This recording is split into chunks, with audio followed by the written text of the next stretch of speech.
ಇನ್ನು ಕರ್ನೂಲು ಬಳಿ ಬಸ್ ಬೆಂಕಿಗಾಹುತಿ ಪ್ರಕರಣಕ್ಕೆ ಸಂಬಂಧಪಟ್ಟಂತೆ ಘಟನೆಯಲ್ಲಿ ಬದುಕುಳಿದವರಲ್ಲಿ 4 ಜನ ಬೆಂಗಳೂರಿನವರಿದ್ರು.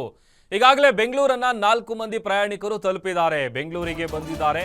ಶಿವ, ಗ್ಲೋರಿಯಾ, ಇಸ್ಟಾ ಸ್ಯಾಮ್, ಬೆಂಗಳೂರಿನ ಚರಿತ್, ಮೊಹಮ್ಮದ್ ಖಜೀರ್ ಇವರೆಲ್ಲರೂ ಕೂಡ ಈ ಒಂದು ದುರಂತದಲ್ಲಿ ಬಚಾವಾಗಿ ಬದುಕುಳಿದು ಬಂದವರು.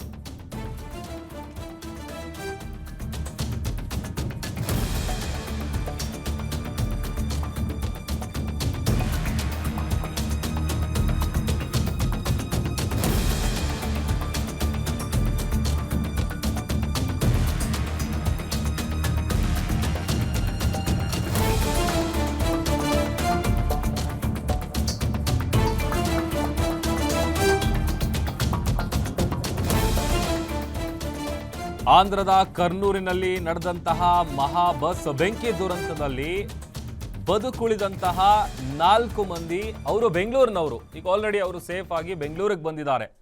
ಬೆಂಗಳೂರಿನ ಚರಿತ್ತು, ಆಮೇಲೆ ಮೊಹಮ್ಮದ್ ಖಜೀರು ಇವರೆಲ್ಲರೂ ಕೂಡ ಬಚಾವಾಗಿದ್ದಾರೆ. 4 ಮಂದಿ ಈಗಷ್ಟೇ ನಾವು ಗಮನಿಸ್ತಾ ಇದ್ವಿ. ಒಬ್ಬರು ಅನುಷಾ ಅಂತೇಳಿ ಸಾಫ್ಟ್ವೇರ್ ಇಂಜಿನಿಯರ್ ಆಗಿದ್ರು. ಬೆಂಗಳೂರಿನ ಒಂದು ಸಾಫ್ಟ್ವೇರ್ ಕಂಪ್ನಿಯಲ್ಲಿ ಅವರು ಕೆಲಸ ಮಾಡ್ತಾ ಇದ್ರು. ಆಮೇಲೆ ಈಗ ಘಟನೆಯಲ್ಲಿ ಯಾರು ಹೇಗೋ ಬಚಾವಾಗಿ ಬಂದಿದ್ದಾರೆ, ಜೀವ ಉಳಿಸ್ಕೊಂಡು ಬಂದಿದ್ದಾರೆ. 4 ಜನ ಅವರು ಬೆಂಗಳೂರಿನವರು. ಈಗಾಗಲೇ ಅವರು ಬೆಂಗಳೂರಿಗೆ ರೀಚ್ ಆಗಿದ್ದಾರೆ. ಆಮೇಲೆ ನಾವು ಈ ಹಿಂದೆ ಆಲ್ರೆಡಿ 40 ಜನ ಪ್ರಯಾಣಿಕರು ಬಸ್ನಲ್ಲಿ ಪ್ರಯಾಣ ಮಾಡ್ತಾ ಇದ್ರು. ಅಷ್ಟು ಜನರ ಡೀಟೇಲ್ಸನ್ನು ಕೂಡ ನಾವು ನಿಮ್ಮ ಮುಂದೆ ಇಟ್ಟಿದ್ವಿ, ಯಾರ್ಯಾರು ಇದರಲ್ಲಿ ಪ್ರಯಾಣ ಮಾಡ್ತಿದ್ರು ಅಂತೇಳಿ. ಯಾಕಂತಂದರೆ ಈಗ 20ಕ್ಕೂ ಹೆಚ್ಚು ಮಂದಿ ಏನು ಮಲಗಿದ್ದಲ್ಲೇ ಸುಟ್ಟು ಕರಕಲಾಗಿದ್ರು.